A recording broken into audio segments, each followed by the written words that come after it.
Hey friends, Mark Holmes here with my buddy Cowboy Joe Boo, getting ready for the Nay Emery Show. And as always, Joe Boo needs a refill. Now, it's week 8 in the NFL, and we have the Philadelphia Eagles coming up.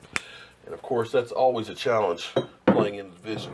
But before I get into that, there was a couple people out there that were asking me about my Joe Boo shirts, and I finally got my 2016 ones in. And you can see he's got his 16, and that's why every year his number changes. So the first year was 2013. And of course, Joe Boo Sports Report on top. So if you guys actually want to get one, I'll post the link on there, and that's what they look like. JSR on the front, and on the back, Spread the Mojo. I only have a few of them. I got some extra large, some large, and some 2Xs made up for me. But if everybody really wants to get some, I can always get more of them printed. But anyway, tonight I'll be talking about the Eagles and whether or not there's something to fear. And you know, a bunch of you have been saying, why do I do first take clips and stuff on my channel? Well, quite frankly, I like to prove that these guys that are out here that are supposedly experts and know what they're saying, a lot of times are pretty far off. And case in point, I want you to go ahead and look at these clips from Donovan McNabb today on First Take, you know, saying how the Eagles have the advantage over the Cowboys. Let's go to that right now. Dallas is doing.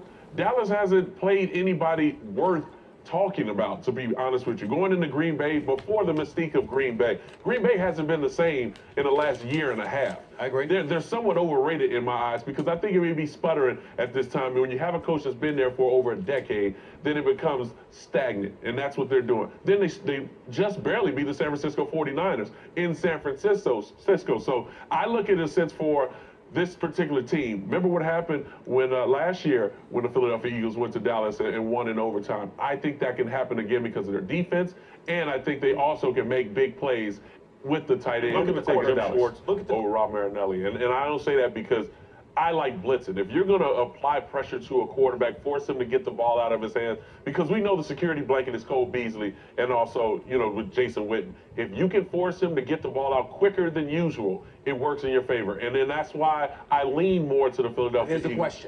question.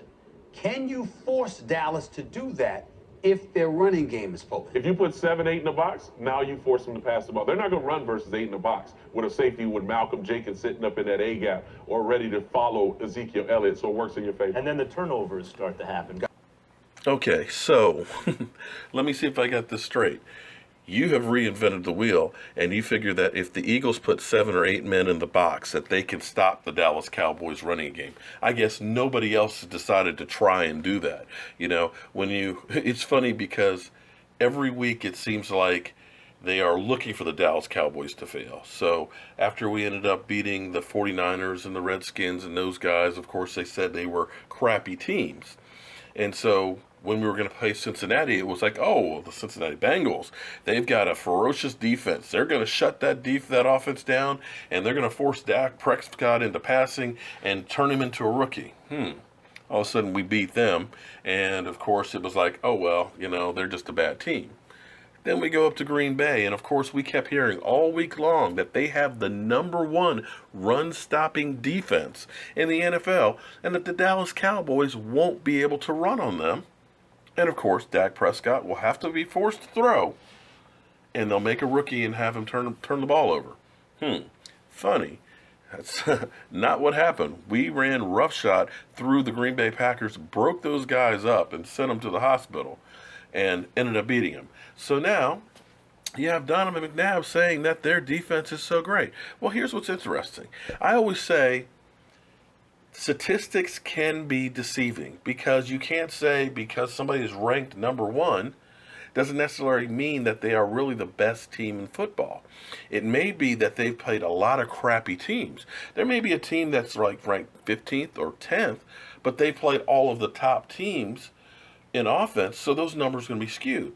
Also, too, if you're playing with a big lead, teams are going to naturally pass more because they're trying to catch up, and thus your running numbers are going to be less. So you can't always go by the statistics. Now, here's what's interesting.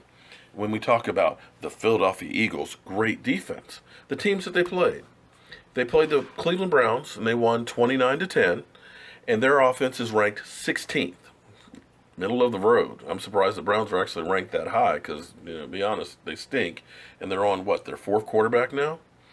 And this is almost comical because I couldn't believe it. I had to double check this. But the Bears and the Lions are both ranked 16th. They all have the exact number of yards per game, which is, I've never seen that before. And the Bears, again, they let the Bears score 14 points. They won 29-14, and they're ranked 16th. The Steelers is kind of the aberration in the whole mix because, you don't expect the Steelers to be that bad. Now, they were the 10th ranked offense and they only put up 3 points. So the Eagles did a fantastic job against the Steelers. But then when you get to the Lions, they gave up 29 points to the Lions, who are also only ranked 16th. Kind of interesting. And against the Redskins, which are the best offense that they have faced, statistically are the 5th ranked offense. But they rushed for over 200 yards. The Washington Redskins are not a good running team, but the Eagles gave up over 200 yards on the ground to them. So to me, that's a little bit suspect. And of course, the Vikings. The Vikings, they have a good defense. They won. They scored a touchdown on the interception return. But they're 31st in the NFL in offense. So you're not talking about the cream of the crop that the Eagles offense face. Now, when the Dallas Cowboys, which are ranked, I believe, 2nd or 3rd right now in total offense, who are manhandling people, okay? They are literally running. There's no point for the Dallas Cowboys to be throwing 300 or 400 yards a game when you're able to run for 150, 200 yards a game. It's just not needed. And quite frankly, that's the best kind of offense to have in the world. You want to be balanced where you don't know where guys are coming from. Now, the good news is Dez Bryant is coming back.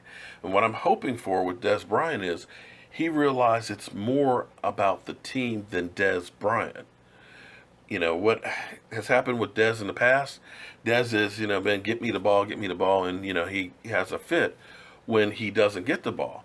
But right now the team is humming. The ball is going in so many different directions that you don't know where to focus on. If the defensive coordinators put 8 men in the box like Donovan McNabb thinks is going to stop that offense, it's not. Because Dak Prescott can get out. He can hit the man, the slant with Cole Beasley. You've got Dez Bryant that'll now stretch the field. You've got Jason Witten out there. There's too many things to cover. And with 7 or 8 men in the box, you've got one-on-one coverage on Dez, on Cole, and these other guys. So it's just too many parts that are moving. And with the protection that Dak is getting, he's got all day to go, and he's got his feet to move. So I look at it as the Dallas Cowboys definitely have that advantage over there. Now, as far as Tony Romo goes, I looked at this, and I said this, I believe, in a couple of videos, that there's no way in the world that Tony Romo comes back for this game. He may come back for Cleveland, but I even doubt that. But when you look at rookie quarterback versus rookie quarterback, the storyline is huge. And especially for Jerry Jones and his ego. Because if the Dallas Cowboys beat the heck out of the Philadelphia Eagles and Carson Wentz, he's going to be able to go and say, look at my judgment, as Donald Trump would say, of picking Dak Prescott in the 4th round. A guy we didn't have to give anything up for. A guy that we only have to pay $600,000 a year. What'd you guys give up for Carson Wentz? See my point? This is an ego game for Jerry Jones. And hopefully the Cowboys are rested. We've got Orlando Scandrick coming back, which is another, cornerback in there. You can never have too many cornerbacks. The team is healthy, they're rested, and I think they're ready to roll for the second half of the season. But be sure to check me out on the Benet Emery Show tonight. And if you missed that, I'll go ahead and copy it, and I'll have a re-air of it on the YouTube channel. And as always, thank you guys for subscribing to my channel. It has been phenomenal. We've had over 500 new subscribers in the last 2 weeks alone. And without you guys, I'd be nothing. And I'll see you on the next video. Have a great night.